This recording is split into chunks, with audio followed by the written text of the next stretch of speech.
ਗਰਦਸ਼ ਦੇ ਵਿੱਚ ਜਦੋਂ ਸਤਾਰੇ ਹੁੰਦੇ ਨੇ, ਆਪਣੇ ਵੀ ਫਿਰ ਦੁਸ਼ਮਣ ਸਾਰੇ ਹੁੰਦੇ ਨੇ।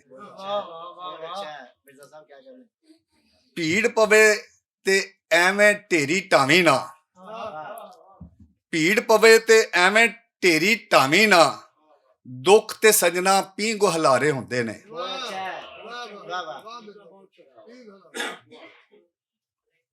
ਉਹਨਾਂ ਨੂੰ ਫਿਰ ਜੱਜ ਸਦਾਵਾਂ ਕੀ ਦੇਵੇ, ਉਹਨਾਂ ਨੂੰ ਫਿਰ ਜੱਜ ਸਜ਼ਾਵਾਂ ਕੀ ਦੇਵੇ, ਜਿਹੜੇ ਮੁਜਰਮ ਜੱਜ ਤੋਂ ਭਾਰੇ ਹੁੰਦੇ ਨੇ।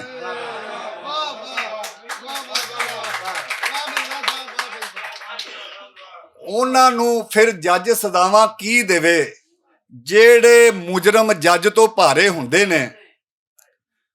ਕੋਈ ਫੈਸਲਾ ਡੇਰੇ ਦੇ ਵਿੱਚ ਟੁਰ ਜਾਵੇ ਤੇ ਸੱਚ ਝੂਠ ਦੇ ਕਦੋਂ ਨਤਾਰੇ ਹੁੰਦੇ ਨੇ।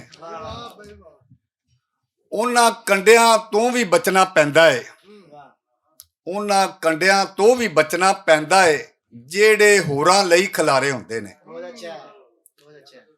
ਸੱਚ ਬੋਲਣ ਦਾ ਇਹ ਵੀ ਇੱਕ ਮੁਨਾਫਾ ਏ, ਪੈਰ ਪੈਰ ਤੇ ਕਈ ਖਸਾਰੇ ਹੁੰਦੇ ਨੇ।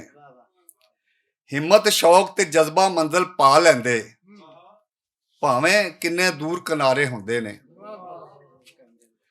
ਯਾਦਾਂ ਦਾ ਸਰਮਾਇਆ ਉਹ ਦਿਨ ਬਣ ਜਾਂਦੇ, ਜਿਹੜੇ ਸੰਗੀਆਂ ਨਾਲ ਗੁਜ਼ਾਰੇ ਹੁੰਦੇ ਨੇ। ਉਹਨਾਂ ਨੂੰ ਤੇ ਮਿਰਜ਼ਾ ਇੱਜ਼ਤ ਨਹੀਂ ਮਿਲਦੀ, ਜਿਹੜੇ ਬੰਦੇ ਬੇਇਤਬਾਰੇ ਹੁੰਦੇ ਨੇ।